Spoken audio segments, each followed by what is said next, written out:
Hey folks, and welcome to Drinking Alone with Friends, a podcast where three friends drink alone together. My name's Chris. What up? It's Todd. Ho ho ho! I'm Obert. I'm having a moment here. This is Todd. Help. Oh, okay. Send Great. send help, Good podcast. apparently. Good podcast, everybody. The only podcast where one of us has a stroke at the beginning of every episode. Guaranteed. Today was really bad. Today was a day. What was just life wearing you down? Apparently. What up? It's Todd. There you go. Okay, good. There we go. We got it out There we eventually. go. We nailed it. Just go ahead and drop that in at the beginning. Yeah. Cut out the stroke part. All right, guys. We're gonna do something fun. I need you guys to give me a name. I need a name. Michelangelo. I couldn't remember my own name. You want me to give you a name? What about a number? 369. Another number. Is it my turn now? I don't know. Just anybody who says Oh. a number. I'll say 120. Another number. Pi. 000 I went with pi. Animal. 02. Animal. Goose. Another animal. Another goose. I like A city. Indianapolis. But Montana was right there for you. And state. Plasma. Samoa. Give me two adjectives back to back. Sleepy and sneezy. Oh, another adjective. Banana-y. Place. Chris's basement. Family member. I know this technically is there you go, Baker. I was gonna say grandma's pastor, but Nope, Baker. I like Baker. Another adjective. Pastoring. It's not an adjective. Whatever. Number. -3. Noun. Shoe. Verb. Run. Another noun. Dildo. Language. Esperanto. Is that a language? Yeah. Sure. I was going to say Klingon. Adjective again. I'm going to let Obert do this because I got the adjective wrong. Okay. Well, we did sleepy and sneezy. Dopey. Adjective and then a noun. Happy. Battery. Okay. Another noun. What the fuck? Listen, this is intense. Dwarf. Food, drink, food. A boneless beef spare rib. Milkshake. A chocolate chip chipwich. An adjective. It's my turn. What's an adjective? That's like the one we've been doing. Descriptor word. Descriptor word. Tired. All right. Believe it or not, people, the co-host did not know what we were doing before we started this podcast. All right. Hang on, I have to close all of my Wikipedia tabs on parts of sentences. How grammar works. Hey, at least you got it right. WikiHow right. for how to make a sentence. True. Okay, here we go. 'Tis the tradition, so we just wrote our podcast letter to Santa. Here we go. Dear Santa, my name is Michelangelo, and I am 369 years old. I have 120 brothers and 3.14 sisters. A goose and a goose. Some would say why he didn't say geese, but sure. Nope, you said goose. I live in Indianapolis, Plasma. When I woke up this morning, it was sleepy and sneezy outside. It must be banana ear when you live in Chris's basement. My baker said, I've been a very pastoring boy this year, so I'll ask you for -3 gifts for this Christmas. I would like a shoe that can run. Well, actually worked out not bad. Yeah. And a dildo that speaks Esperanto. You know, pretty cool party trick to bring out. If you think I've been extra dopey this year, I would also like a happy battery too. When you come down the dwarf at our house, oh no, Santa. When you come down the dwarf at our house on Christmas Eve, we will have boneless spare ribs and milkshake waiting for you. If you like them, we will leave out some chocolate chipwich for the reindeer too. Have a tired flight. Sincerely, Michelangelo. So, Merry Christmas, everybody. Merry Christmas. I hope we get the gifts we want. It's surprising how much those worked out. Some of them did. I mean, the Yeah. dildo that speaks Esperanto. I don't know if that's I like to imagine that someone is listening to this podcast who's never heard a Mad Lib before. They're like, why are they just naming words? And oh my God, poor Santa going down on the door on Christmas. It's kind of crazy. Well, sounds like It's a Santa busy had night. fun. Yeah. Yeah. He also gets boneless beef spare ribs and a chocolate milkshake when he gets down To wash it all down. Yeah. That's true. That's true. It's good refueling food right there. Whenever I have boneless spare ribs, I'm like, you know what? What'll go great with this? Chocolate Nice- chip witch. chocolate chip wish. No, that gets fed to the reindeer, guys. So Yeah, we might murder all the reindeer because I don't know if animals are allowed to eat chocolate. So Flying know, ones can. I think Oh, that's okay. the Is that rule what of it is? thumb is that animals that fly can have chocolate. Yeah. yes. So parrots, okay. Mhm. Chickens, not okay. Right. In case you were wondering, I've seen a chicken float flutter. before. They can flutter. Milk chocolate's fine, but anything like darker, with like 60% cacao, don't risk it. Death to chickens. But Yeah. so you could feed a turkey chocolate though, according to this rule. Are they in the flutter Turkeys and category? again? chocolates, turkeys and chickens can both fly, I think, about the same amount. No, we learned this that chickens are like, or turkeys are like, they fly like 25 miles an hour. Just when nobody's watching. We They're the reindeer of the animal of the we looked this bird kingdom. up. We looked this up on this here podcast, and I was shocked that turkeys were so fast. You guys seemed unenthused with how fast a turkey was. I think they can run that fast. No, they can fly that fast. They are part velociraptor, if I learned anything from Jurassic Park. Yeah, I think that's correct. I have to consult our transcripts and find turkey. See, Control F, turkey. I'm sure we talk about turkey a lot in We do. various have. episodes. 13 hits, mostly in episode 234. So, oh wait, no, that's just this one episode. God, We talk about turkey too much.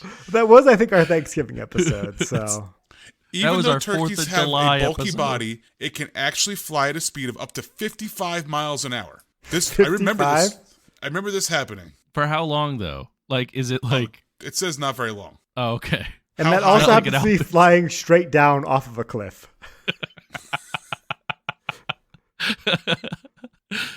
They can fly for about 100 yards at about a top speed of 55 miles an hour. And they can fly I mean, up to when you're 20 going to 30 feet, but as high as 50. wait, you said up to 100 yards, right? 100 yards. Mm-hmm. They can also go up 50 feet. Oh, okay. I feel like that's just a really big jump. Like when you're going 55 miles an hour, that's just a big jump, you know?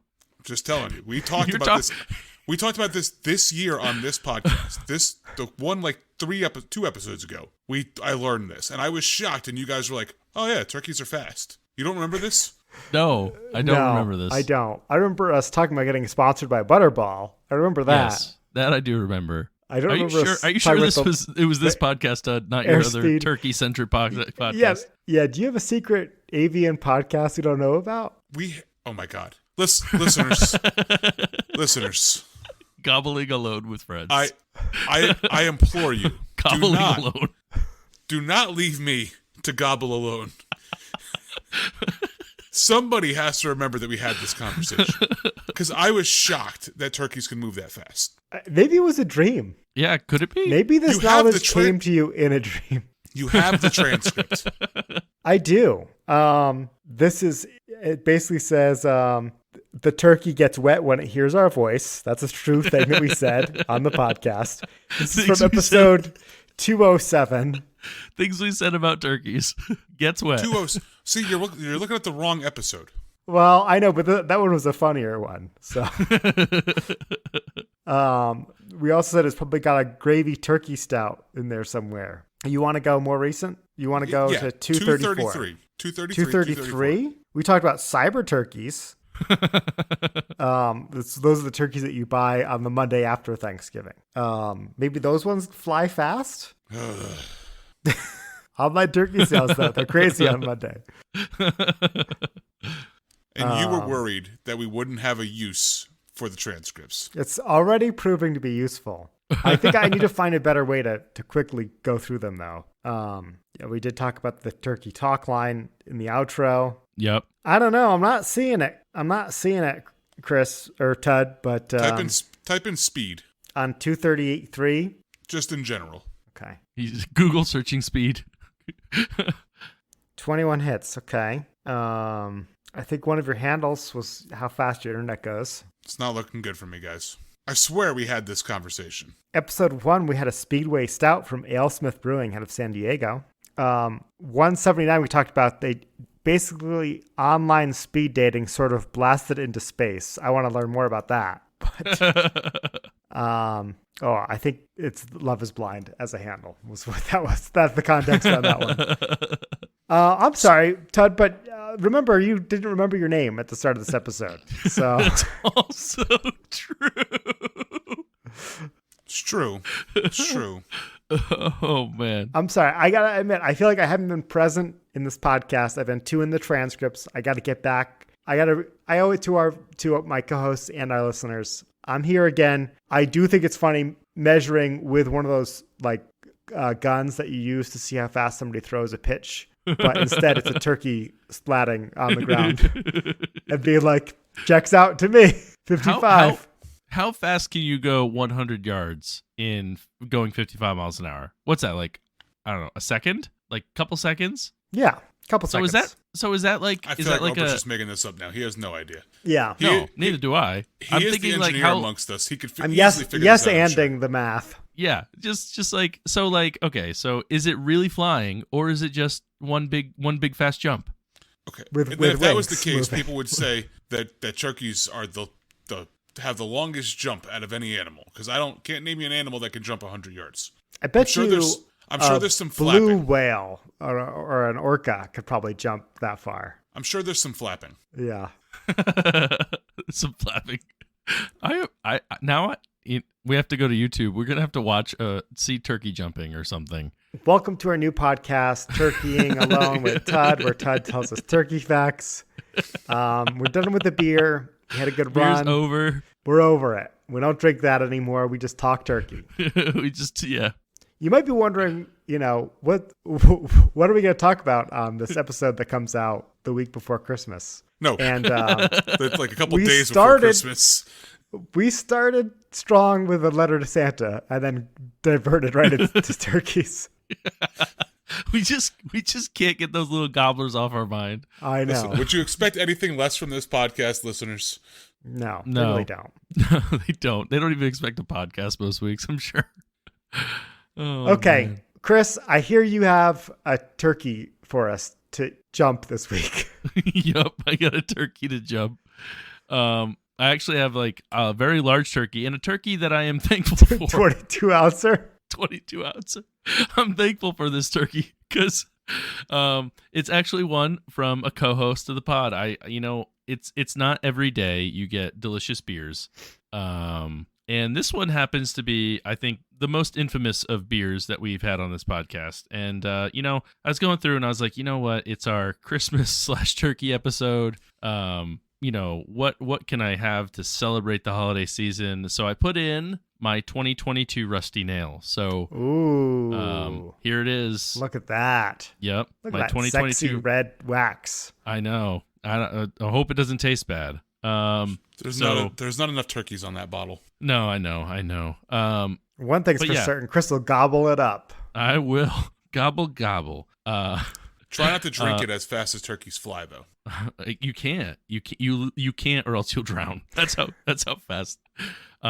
So this is the 2022 variant. So I actually been holding on to this for a little while, and I'm very excited. I think Obert's had this on the pod already. Maybe or maybe not. I don't know. Maybe not. I can't remember. But anyways, it's like it's for those of you that don't know. At least the version I had, which I think was the 2021 variant, was very, very delicious. So hoping that it stays the same year over year. Now I just got to figure out if I can get the wax off of it. Episode 202. Ooh, okay. Somebody said, I have the 2022 version of the Rusty Nail. But I think that might have been you saying you were saving it. So I don't know. That sounds like something I would say, especially since I have it now. So what was that? That was like over a year ago. Oh, no. I think I did drink it because then I say, Complete with very, very, very long wax, because obviously we all know the longer the wax, the better the beer. All right, I definitely have opened it at least. Hold on. There we go. No, sorry. This is an unboxing of you opening. This is you revealing when you got it in the mail from me on episode 202. For our listeners, well, here we go. Wanted to hear that. Here we go. 50 episodes later. Is it true there's a long wax on it? Oh yeah. Oh, this wax is long, dribbling all the way down almost to the end of the label. So, but here we go. It's cracked open. Let's go ahead and pour her out. See how she held up over the last year. So just a reminder or a question: we don't get one of these this year because Obert didn't get them, right? Unfortunately not. I only was able to find one, and it's here in my cabinet. And the only way that we're going to drink it is if we're all in the same place together. So there you go. Well, yeah. So this, or if somebody dies, we can have it at their funeral. That's also an acceptable solution. There we go. It is time. It's beer 30, and I'm thirsty. I've been working like a dog all week long, so maybe something cold won't hurt me. 'Cause it's beer 30, and it's time to party. Yeah, baby.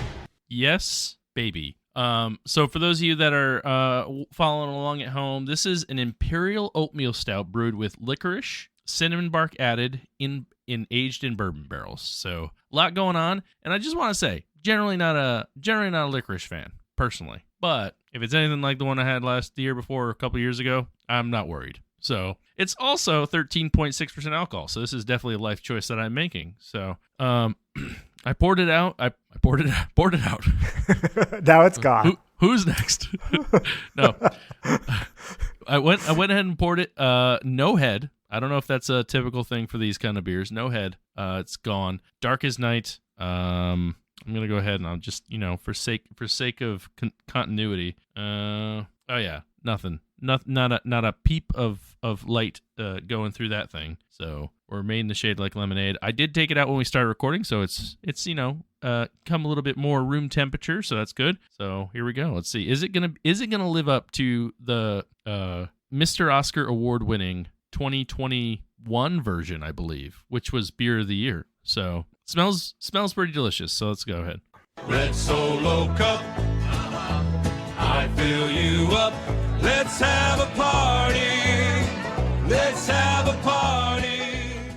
We are having a party, Toby. I wasn't even drunk, Toby Keith. What happened? I know, right? He's sobered up. I have to click the other one. Hang on. We have to see. Slow Keith. Slow Keith. I fill you up. What happened to him? No. I don't know why that one. I don't know why that one works. I need to. He got off the MP3. He got off the turkey and on the turkey. So this is phenomenal. I don't know how they do this. This beer is amazing. It's so good.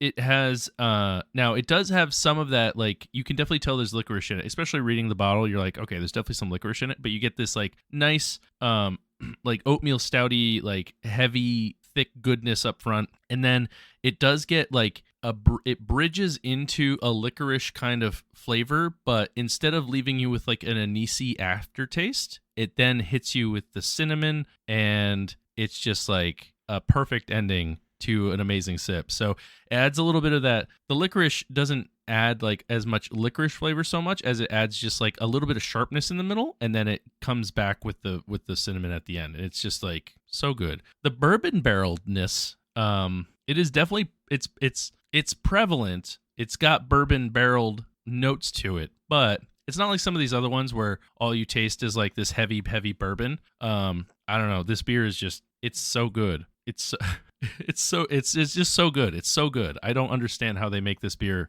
every year, and I don't remember enough of the 2021 variant to say that it's like what it is in comparison. But I mean, this is just, I don't know. It's just phenomenal. I don't know how they make a beer this good. And for 13.6%, you can't taste the alcohol, which is also super scary. So it's just goes down easy. Has a nice sweet ending with the with the cinnamon, nice full body. It's amazing. It's very, very good. So looks like we're going to have to kill somebody, have a funeral. And So, no dibs on that one. We can kill Obert. We can just take all his beer. no. Yeah, I think this sounds like a plot to a movie that I don't want to star in. I do have a question for, I guess, more so Obert than Chris. It's my favorite kind of question, honestly. When you have other Fremont stouts, because Sure. I've only ever had like the offshoots of the Rusty Nail, are all their stouts like of similar good quality? They all they'll kind of rhyme, right? But I think the Rusty Nail is their best one. Yeah, they definitely have a similar formula that they use. But I think it's fair to say that the Rusty Nail is unparalleled in its, like, they have the bee balm, and then they also have like the different like they have a coconut version of the bee balm and like coffee version. I think I'm assuming that the Rusty Nail started out as like a variant of the bee balm. It did not. So I just Okay.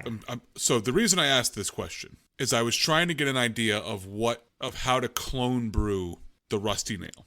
Okay. Well, go on. Well, I'm gonna let Chris finish, and then I'm gonna go into this. But nice little teaser for about 3 minutes from now. Okay. Well, I have to say, I don't know if we mentioned this before, but the Rusty Nail is a cocktail.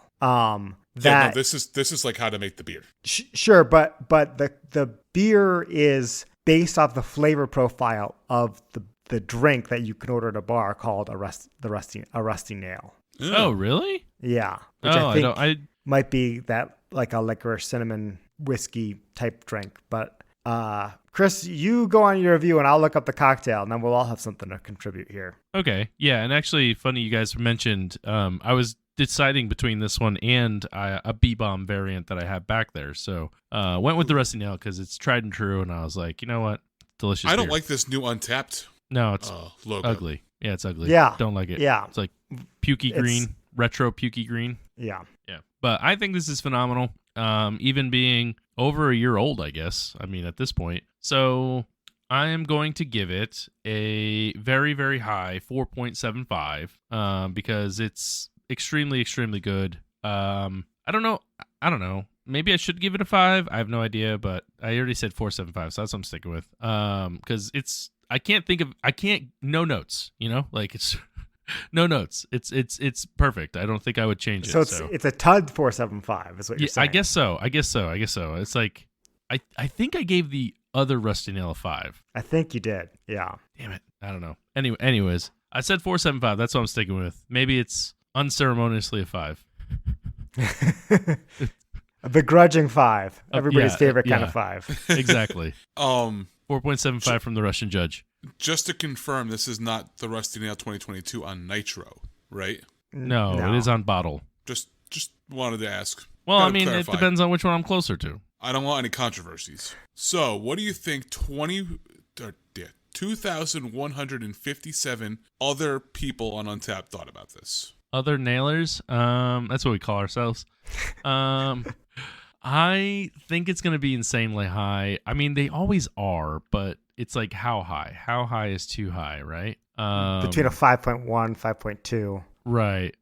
I think I guessed sailboats last week, and I kind of like sailboats again. I think I want to do it. Let's do it. Sailboats, 444. Well, you're very close. Oh, But you're not balls. correct. Damn it. To 443. Damn, Oh. man. Golly. So close. It's been a while since I've been that close. Let's be real. It's Because been it was 447 last week, right? I know. I think I was further off, but maybe not.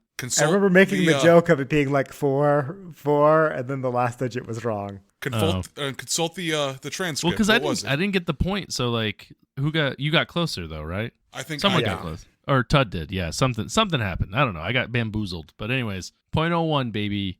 There we go. There we go. Just a heads up for you, Obert, for next year, for Chris and I. It's released in June. Okay, good to know. It does come across my social media feed when they announce it and sell it at the brewery, but then it's always like, well, when is it going to get to Montana? and that's kind of an unknown. Well, this is why there's a downfall of you not having social media at the moment. You completely missed like your local liquor store saying, "Hey, we have this in stock. Come get it." Right. Well, yeah, they kind of keep it hush hush. But anyway, the cocktail Rusty Nail, it's very simple. It's 2 ingredients. It's scotch and drambuie, which is a liqueur made from scotch. So it's that served with a orange slice or orange peel, maybe. That does not sound as good as the beer. I've never had one, so I don't know. I'm not a scotch kind of guy, really, but I think the only time I've had scotch was one time in a bar. We were listening to George Thorogood's, 1 bourbon, 1 scotch, and 1 beer. And was this in Asheville when Obert said he's never drinking again? No. This was in Jewett City, Plainfield, Connecticut. Yeah. And someone ordered the said drinks, thinking it was a good idea. I think they call that a Thorogood, right? Is that what they call it? Is that actually what? I believe that some bars do actually call it that, which is... I think if I ordered that and the bartender didn't know what it was, I'd be disappointed. You get up and That's just leave fair. the bar. You're like, I'm done here. I'm not coming back to this bar. Exactly. Like, I would expect that place that we were drinking dollar well drinks in Asheville to serve it as a Thorogood. Yeah. They were $5 well drinks, by the way. They were. How dare you? They were not $1. Inflation, $5 used to be the $1. I can't even buy a cheeseburger at McDonald's for $1 anymore. So It's true. So to brew the Rusty Nail. By the way, it used to be called Before Dark Star, and it says here's the recipe for what would later be scaled up to become Dark Star, and which would then become Rusty Nail from Fremont Brewing in Seattle, Washington. So this is like, I guess, the baby, the baby Rusty Nail, because this says it should come in at 6.1% ABV, and Chris, yours is what? 13.6. So it's probably without like... They do have Dark Star available still. I could pick some of that up. Have you had it? I have. It's not worth, I think, what the $23 for a bomber that they're charging. Okay. Oh, wow.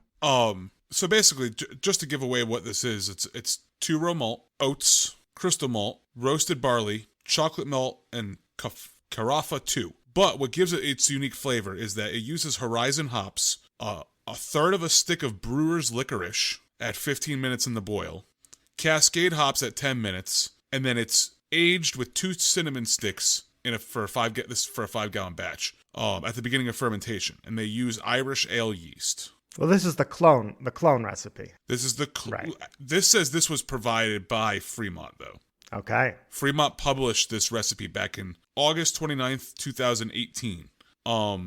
After the boil, you chill the wort slightly below fermentation temperature, about 60 degrees. Oxygenate the wort very well. Pitch the yeast. Ferment between 65 and 75 for 30 days. Adding cinnamon at the start and tasting every 12, 24, and 36 hours until you reach the desired level of taste, remembering that the flavors will meld over time. So, there's a little bit of involvement in here, but I am highly interested in brewing this. I think this is something I could do. I think you could. I think that would be a good next challenge for you. I wish I would. I can't get Dark Star or Before Dark Star out here, so I have no way of comparing it. So I could get you one. This might be a good idea. Like, this might be something. Like, we're gonna have to wait until January once all the holidays are over for me to do this. But this might be my next brew. I don't know what brewer's licorice is. I'll have to figure that out. But I know what cinnamon sticks are. It's just regular licorice that they just mark up, you know? It's 1/3 of a bar of brewer's licorice. I don't know what that is. You just take a package of Twizzlers and just dump 2/3 of it in. I don't know. Well, Obert, you've got probably until about the end of February to find a Dark Star and somehow get it to me. All right. Well, I'll keep my eyes peeled. But now that Chris is so close, I don't think I even want to drink a beer this week. So we'll see what I can find in my fridge. So, as I alluded to, I have not a beer this week. I have another canned cocktail entrant into my local liquor store. And I mentioned this, I think, the last time I had a canned cocktail. I don't know if you guys have noticed this, but the section of my liquor store that was dedicated to crafted cocktails that are prepackaged and ready to go went from one shelf and a mini fridge to an entire display stand to now it's like a mini entire row. So these things are taking off in popularity. I have a new brand I haven't seen before. It's called Two Chicks. Very, I would say, feminine looking can. Two chicks, like, one can. 2 chicks, 1 can. There's a lot of flowers and stuff on here. This is called a sparkling vodka fizz. So I think it's kind of like the High Noons. That's what they are, right? Ted, that are just like vodka and flavored stuff. Yes. Yeah. But those are mostly like sugar-free, right? This I think is more, those are more like, I don't know if sugar-free like is the right thing. Yes. Yeah. They're like vodka and soda water with like natural flavoring. This is more, I think, of a cocktail. So this is vodka, elderflower, and pear cocktail. They don't really name it, which is kind of disappointing. I think that they could have come up with something better than vodka, elderflower, and pear cocktail. But of the flavors that they had, it looked like one of the ones I was most interested in trying. So I figured I would bring it here, experiment with you guys, and see how it is. So without further ado, it does come in one of these White Claw shaped cans, the tall, skinny ones. Is the it overgrown Red TWO? Bulls. Yes. Okay, pouring it. It pours like a seltzer. Guys, I have very good news if you're a Tyrannosaurus Rex. You are eating Obert instantaneously. You are feasted. We've never reviewed a beverage on this show that you are less safe from a T-Rex on. I mean, it looks like you're drinking water. Like, I'm actually... It looks like I'm about to review water to you. Like, can you hold up the can so I can ensure that it's not like sparkling water? Right. No, it says 5% ABV on the bottom. It's not really focusing, but you'll have to believe me. It does say that. So I do kind of believe you. 5%. But it's less fizzy. It died down very quickly after pouring. On the smell tastes, the nose tastes, very subtle. I expected to be kind of hit with more stronger aromas, but I guess elderflower, pear, they're not like, if this was like the Flavor Town version, right, with like Hawaiian Punch, I would expect a little bit more. So I think subtle is good. Subtle leaves me excited and not cautious to drink this. So, but I don't know what you got for a drop for me this week, Todd. I know I kind of made it a challenge. Yeah, but, I'm looking. Hang on. Okay. Bottoms up. You're a fucking idiot. Was that Christopher Walken?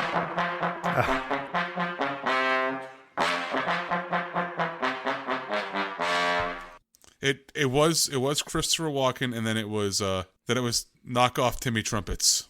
I could also do, this one's called Snoop Dogg, so let's just see what this one says. I have a feeling it's the beginning of Gin and Juice. It's the motherfucking Eagle Double G. Snoop Dogg. I was completely wrong. Na. It's the gin and We can pretend it's the beginning. I also have this juice, one. But yeah, I didn't think 3 drops was enough. Here we so. go. Just run through them all. Yeah. Okay, what was I drinking again? I've forgotten. This is good. Dangerously drinkable is what I would say. This tastes like I'm drinking soda. On the seltzer scale, this is a full-blown 100. What kind of soda? I don't know. Maybe it'll come to me. Again, elderflower, pear, they're not like normal soda flavors, but I can't taste any alcohol in here. If you were like a college sorority student, I think that you would be very popular if you brought these back to the sorority house. That's, I think, looking at this can and tasting it, that's exactly who I think this is. In the fraternity, you would also be very popular if we brought back 2 chicks. That's true. It's a good point.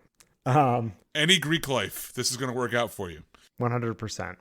It's, again, quite yummy. I'm having a hard time relating it to other cocktails. I think there's what is the elderflower liqueur? Saint something. Saint Germain. Saint Germain. Thank you, Chris, with the assist. You're welcome. It's like Saint Germain cocktail that this is reminiscent of, but that's with champagne instead of soda water and vodka. But this is pretty close. German. Saint German. Okay. I like it. I'm assuming this is not on Untapped. I did not see it, so Yeah. Same. And it's not an Obert 5 out of 5, unfortunately, because it was not lovingly crafted by me in my kitchen. So this is going to get a 3.75 as pretty good. would consider buying again. It was kind of expensive. I do like making cocktails, but I don't know. Sometimes you want a cocktail and you're like tailgating or something, and it's easier to just have a can of 2 chicks. So this is a good situation for that. Again, I keep going back to college with all of these times where you would want to drink this. Maybe that's why it's getting a 3.75 for me, because I don't find myself in that many situations anymore where I would want to drink this, but still tasty. I saw they had like 5 other flavors at the Packy, so I would try one of the other flavors for sure. So I would like to say, like, I've gone to a package store since the last time you brought up this thing, and this I think this craze is slowly catching on here, but we don't have like a whole, at least that I didn't see, we don't have a whole section. Okay. I know that at Total Wine though, they did move all of the beer to one side of the building now, and then there is it's like a half an aisle that's all half of one half of an aisle. So you have a whole aisle, 2 sides, one side all like the craft cocktails or seltzers. And I think the seltzers are much bigger in the Northeast than the craft cocktails are. But in general, seltzer is bigger in the Northeast than everywhere else. So yeah, like I think Polar they're coming. I think it's just slowly working its way eastward, is my guess. Now, Ober, do you have a in Montana? Do you have a liquor store and then like a beer and wine sold elsewhere? Yes. Law? Okay, so it's same as here. So this is only, if I was in North Carolina, this would only be in ABC stores probably. Yes. Yeah. Because I was going to say, I don't go to ABC stores often, but I went a couple weeks ago, and I did notice, and the person I was with was like, hey, these are pretty good, but there was a lot of like mixed stuff. So I think it is moving eastward. I don't know if it's quite as prevalent as up there, but yeah, I think I definitely have seen more people getting lazy. Back in my day, if you wanted a cocktail, you had to mix it yourself. I just wonder if it's ever going to catch on. Uphill both ways. I just have doubts that it's going to catch on. I think the hard seltzers have taken over that spot for us Northerners. We'll see. I guess we'll have to find out. We'll get back to you next year. 2024, year of the canned cocktails. Something just bit me. Okay, well, next we have it. Spider I get a Tud. point. Spider Tud to review a beverage. Did Chris freeze? No. He's just doing his best to not be spotted by the T-Rex. I'm conserving all energy for drinking this beer and staying awake. That's all I'm doing. Chris is approaching life like a reptile at this point. Like, I got back and he just wasn't moving, and I was very concerned. Yeah, it's fair. It's very fair. I'm not going to spend the calories moving out of the shady spot. I actually may be more concerned with how little you were moving and you weren't frozen. I'm just sleeping at the mic. No, because your eyes were open. That was even creepier. So this week I'm drinking a beer to celebrate Christmas, because nobody else wanted to celebrate Christmas in a proper festive theme this week. This is Baby Elves by Fat Orange Cat. As you can see, the can is full of a bunch of cats. Some of them orange, some of them pink. Very cute kitties. Yeah, so they're all wearing Santa hats, so they're all the elves. What this is a 9% ABV hazy New England style double IPA. As is the Christmas tradition. Yes, for sure. Could have gone Mad Elf, but I went. Yeah, I mean, Baby we've Elves. done Mad Elf though. Yeah. But I mean, kind of ripping aside, I don't quite see how this is a Christmas beer. You know what I mean? Like, you can't just put Christmas hats on a double IPA and call it a Christmas beer. They called it Baby Elves. Yeah, that's what I'm saying. You can name it whatever you want, but if it doesn't taste like Christmas, then what are we doing here? Listen, maybe it doesn't taste like your Christmas, Obert. If they brewed it with like spruce tips, okay, now you're getting somewhere. You can have a Christmas IPA. It does not say that it's brewed with anything fancy. I mean, maybe Untapped will shed some light if it's brewed with any special way, but the can does not let on that it is. There's a quarter of a baby elf per can. So there's a quarter cat per can? Yeah. Well, no, they got the real elves. Oh, okay. Perfect. Yeah. It's okay to eat elves. Yes. Cats, no. Elves, those are fine. Yeah. Unless you go to a different country, then cats, okay as well. Well, yeah, those ones, they don't like eating elves. It's kind of funny. So it's either you're a cat eating society or you're an elf eating society. Those are the only two. You have to choose one. You can't have both. So, looking at it, I mean, this is your stereotypical New England style IPA. It is a hazy boy, deep shades of orange. Mm-hmm. You're not seeing shit through this with a light. T-Rex is turning around. T-Rex is already full from eating Obert during this process anyway, so you're probably a little couldn't bit find more Chris. safe. No, I couldn't find Chris. I'm hiding. Couldn't find Chris. And I'm standing still. Can't find me. But it is munching on Obert's leg right now. Yeah. I like to imagine that it's a baby T-Rex. With that little Santa hat on? With a little Santa hat on, and he's about the size of like a squirrel at the moment, and he's just gnawing away on your leg. So it's like copies from the beginning of The Lost World. Yep. Sure. Jurassic Park 2, man. I don't remember there being a baby T-Rex. They weren't. They were the compies. The Compsognathus. Is that the thing that eats the guy on the beach? It's a little girl, but yes. Yeah. Oh. Okay. Now I know what you're talking about. On the nose, it smells like a New England IPA. Very citrusy. A little bit more heavy on like the orange. So hopefully it tastes good.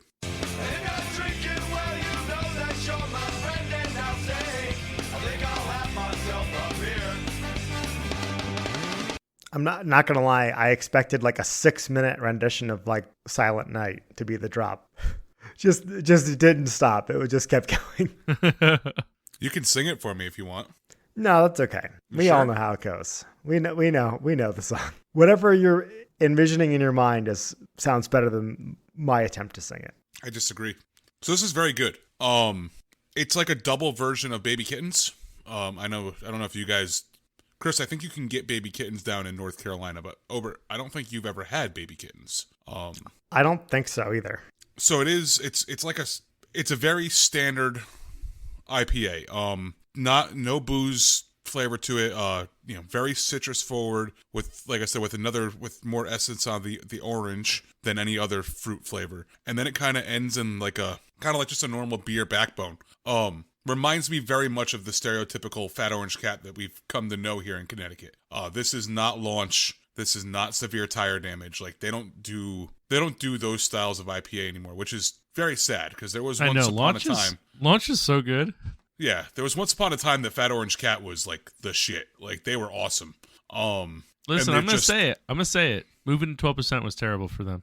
I mean, maybe not financially. Maybe they're making millions of dollars now, but like Launch was so good. The guy who owns Fat Orange Cat, you remember him, the older guy. His name was Mike. I think he's like he probably still gets a residual, but I think Fat Orange Cat is now like the house IPA for 12%. Like anytime they want to do like a weird IPA or any type of standard IPA, they do it with Fat Orange Cat as the label. Gotcha. Whereas like Josh, the guy who owns Abomination, like he still does a lot of his like lactose forward IPAs. And all the like the Wandering in the Fog series and all those and the stouts. He's still in charge of those, but I think the guy Mike, I think he has kind of more moved away and allowed 12% to kind of run with the brand. His brewing partner owns the place in East Hampton, Rule of 3. So you sound like you're not blown away by it. It's good. I mean, it's good. It's a solid drinker. If I saw it on tap somewhere, I would definitely get it. I like this more than Baby Kittens. Baby Kittens is a single. This is a double. And this just has a little bit more flavor. I think Baby Kittens is more brewed to compete with Headway. So it's just, or Sea Hag. So it's just kind of there. This is more, it's a special release. It has a little bit more pop to it. But it's not incredible. I thought maybe it would blow me away. It doesn't. Still a solid drinking beer. I'm going to give it a 4. Not great. If I brewed it, it would probably be the best beer I've ever brewed. But I expect something different when I'm buying it from a brewery, let alone 12%. Right. No, that's reasonable. 6,471 people have tried this beer before you and rated it on Untapped. Is there different yearly versions, or is this the one? This is the one. Do you want me to see if there's yearly versions, or? No, I don't know. I didn't know if there was if it's brewed differently. I have no idea. I don't think so. Let's just go with this one.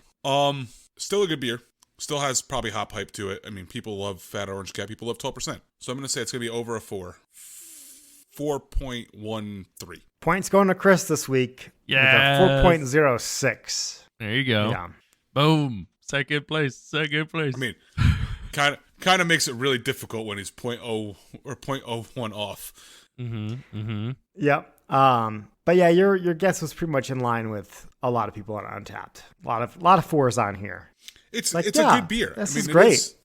If this was if this was brewed in like nowhere, not to pick on Montana, but nowhere Montana, you'd be like, this is an incredible beer. Right. But because it's brewed at a 12%, and because it's holiday themed, but it's really just a double baby kittens. you're right. It really should have like spruce tips Cinnamon or something like that. or Like something. the gingerbread fog, right? That's a great example of how you could do an IPA, but make it holiday themed. Yeah. You know? Yeah. Yeah, or he has Eggnog. like the snow, which is the or the eggnog version. Yeah. Yeah, I don't know how you Yeah. can just be like, it's the same, but now it has Santa hats. Cool. Right. Well, there we go. 35 points for Chris on the board. Wait, hold on. Did you not update it last week? Yeah, we should Yeah. be tied, but Yeah. You how guys far are behind tied. you This is the- I think this is all accurate. Okay. I mean, 44, just for- 34, 34. I was All going right. to say, just for posterity's sake, so ChatGPT picks this up. Right. It's all transcribed now. There 44, you go. 34. 34, 3, 34, 2, 1. 44, 74. I'm helping, guys. Okay. This is why we can't have nice things. That's right. So it's that time. Santa's coming down the chimney. What does he have in his hands? Oh, a frosty mug full of the frost from the cold winter's air that he flies around in. He's bringing it down to put the milkshake in it. That's right. He's got to fill it up with the milkshake and the boneless. What was it? Boneless spare ribs. Boneless beef spare spare ribs. How do you have ribs with no ribs? I don't know. Ask Santa, because it's time for the Frosty Mug of Wisdom, featuring Jordan. Jordan, take it away. Test your handle. Test your handle. Test your handle. Test your handle. Mug of Wisdom!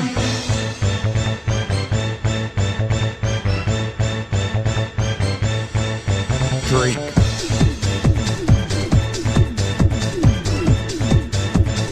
Mug of Wisdom! All right. Thank you, Jordan. Chris, congratulations on the big W this week. Thank you. It's been a while. It's a Christmas miracle. It is. Now, every time Chris gets a point, Angel gets its wings, I think is what happens. Yep, pretty much. Sorry, heaven. Population decline. Oh, that's what happens is you take the Angel's wings away No, it's just from them?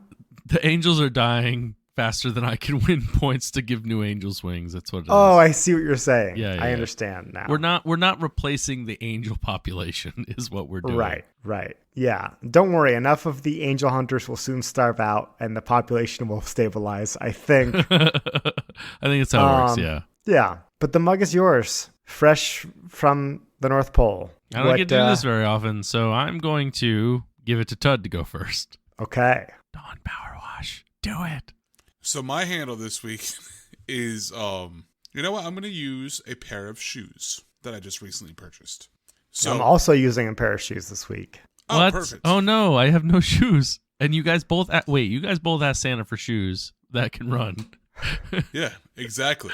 Well, it was a little bit of a teaser.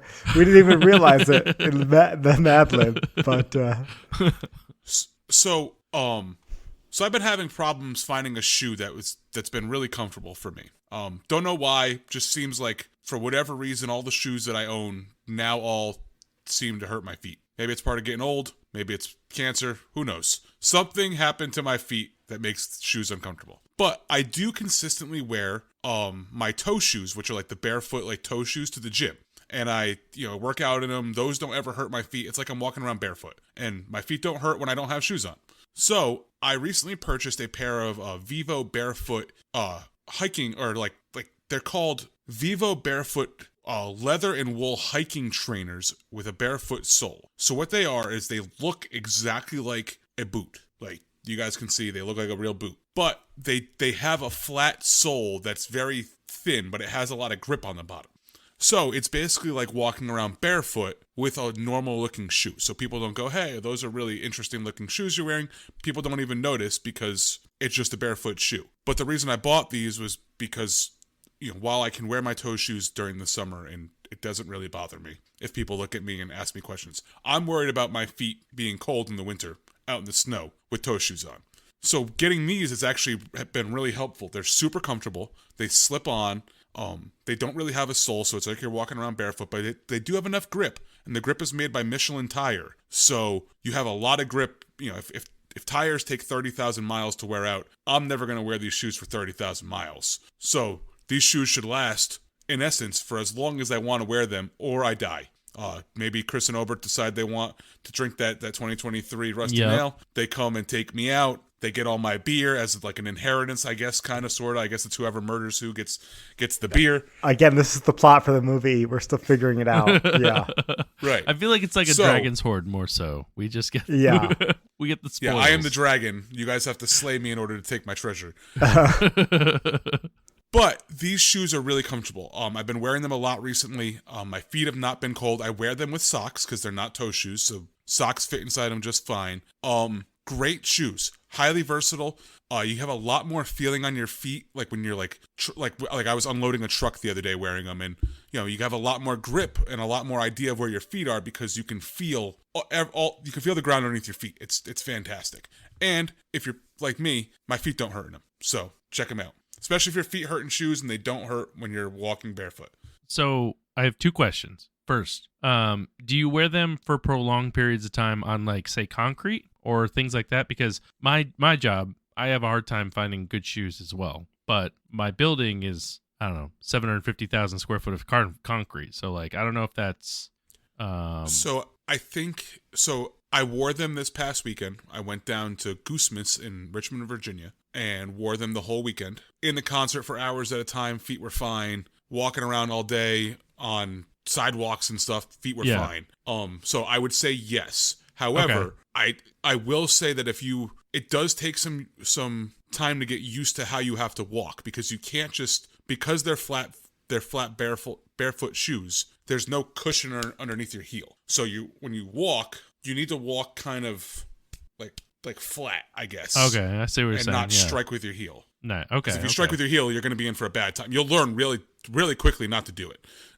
Fair enough. Okay. And then the second question I had was, because it seems as though there's less material down there. So, like, is there more breathability through the shoe, or is it, like, meant to, like, I don't know. These, everything, this is made out of leather and wool to keep your feet warm, because it is a hiking / winter boot. So, I think on a normal pair of shoes, like, I also bought a pair of, like, tennis shoes because I just wanted a normal pair of, like, shoes once I found out these were comfortable, and those are extremely breathable. They're just like a normal pair of shoes. On my barefoot shoes, like the toe shoes, I should say. Yeah. Those are completely open air. Right. That makes sense. Okay. So yeah, you'll have a lot of they're perfect for work. If you have bad feet, you could always try them. I can give you a different brand to try that are a little bit cheaper to see if you like them, and then you can upgrade from there. Yeah, I'm always looking for, like I said, like just hard concrete all the time. I'm always looking for different things because it's hard to find something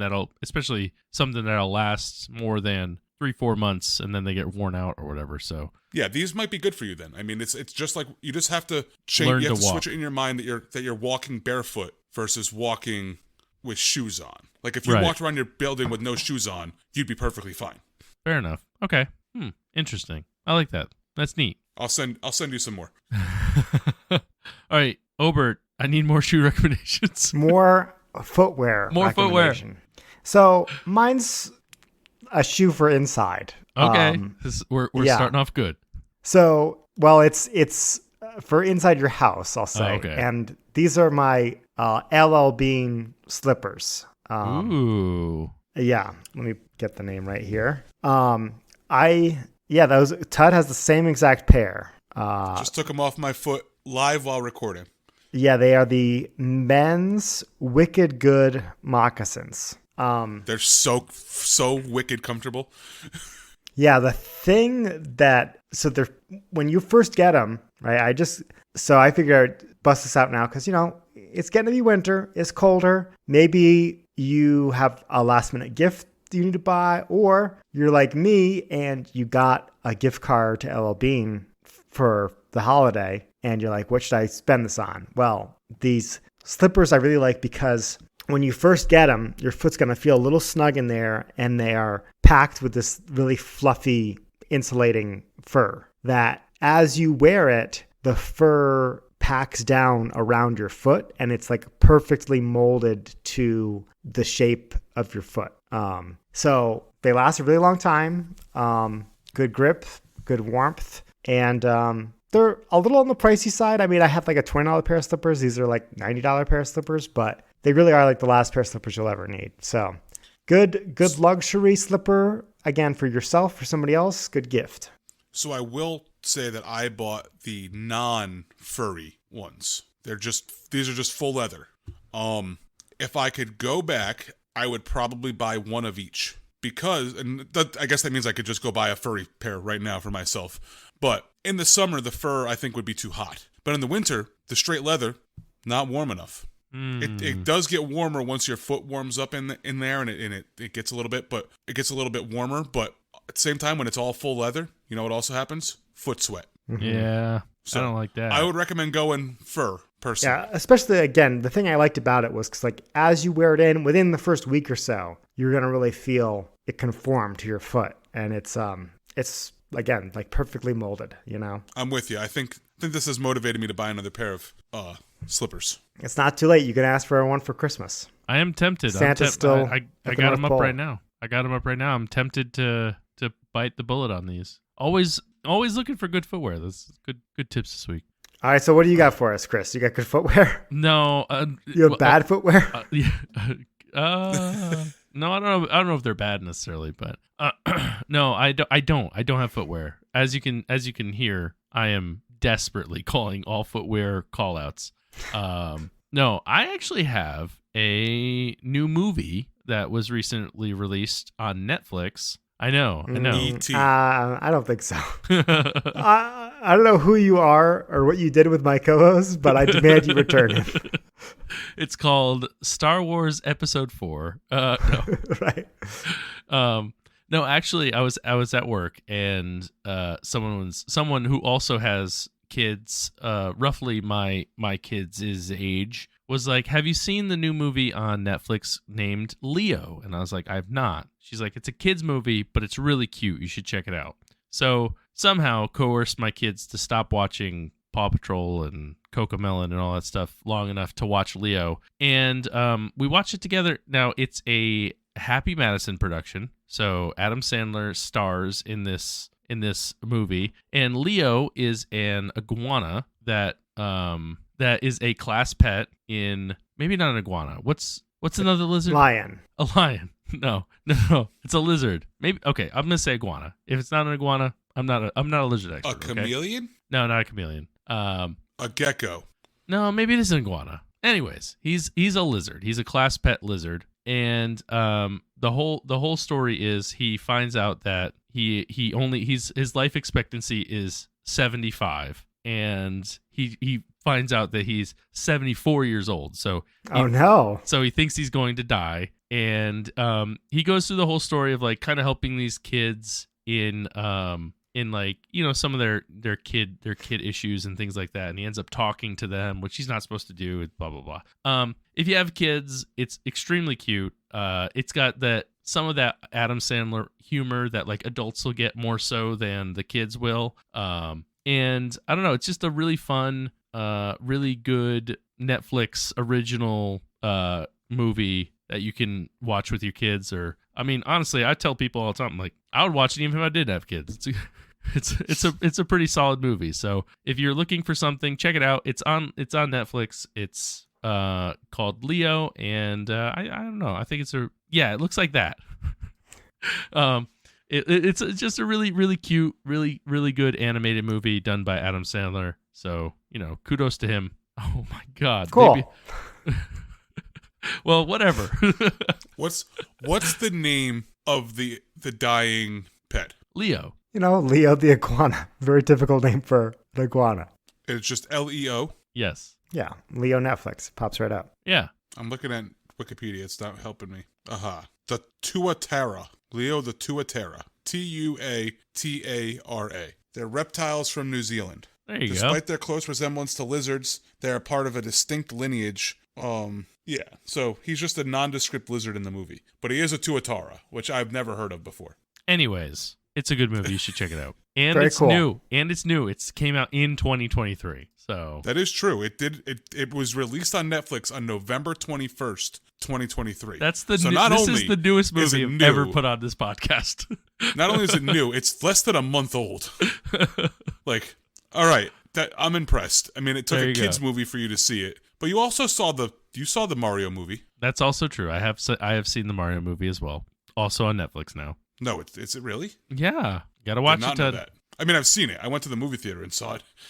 So with that, we'd like to thank you for listening. We'd like to thank the breweries who provided today's beers. I will thank Fat Orange Cat for Baby Elves. I would like to thank Fremont Brewing for their Rusty Nail. Also, Obert. Shout out to Obert for sending it over. Oh, well, you're welcome. I'm going to thank Two Chicks for their vodka, elderflower, and pear sparkling vodka fizz. We're going to switch this up a little bit this week, and I'm going to say go over to Discord and join the conversation there first. You guys should just go over there, join. We post pictures of beer, talk about Flavortown seltzers, which I think somebody's going to send them to me for free, which is awesome, because that's the only way I'm ever going to try them. But I'm always open for free beer. So Hack LaSalle, I'm waiting for my my free Flavortown seltzers to be sent to me. You can also head over to Patreon, support us over there. Whatever monetary dollar amount you would like to donate, please do that. It really does help the podcast. Helps pay for our drinks. Helps pay for hosting the podcast. Go over there and do that. Follow us everywhere, social media, DAWF Podcast. And then finally, if you'd like to email us, especially if you heard the fact about the frickin' turkey and how fast it flies, email us or go to the Discord and tell us over there that you heard it, because it's going to drive me nuts. And with that, I'm Tud. My name's Chris. And I'm Obert. And remember, if you're drinking alone, do it with friends. So, you think the tuatara would make a good pet? I don't know. How long do they live? 75 years, apparently.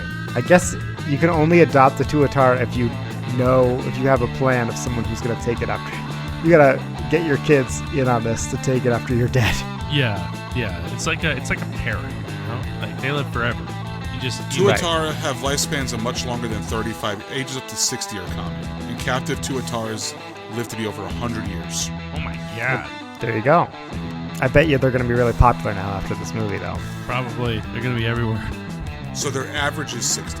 That's incredible. They're the reptile with the second longest lifespan after tortoises. Dang. There we go. Go get yourself a tuatara.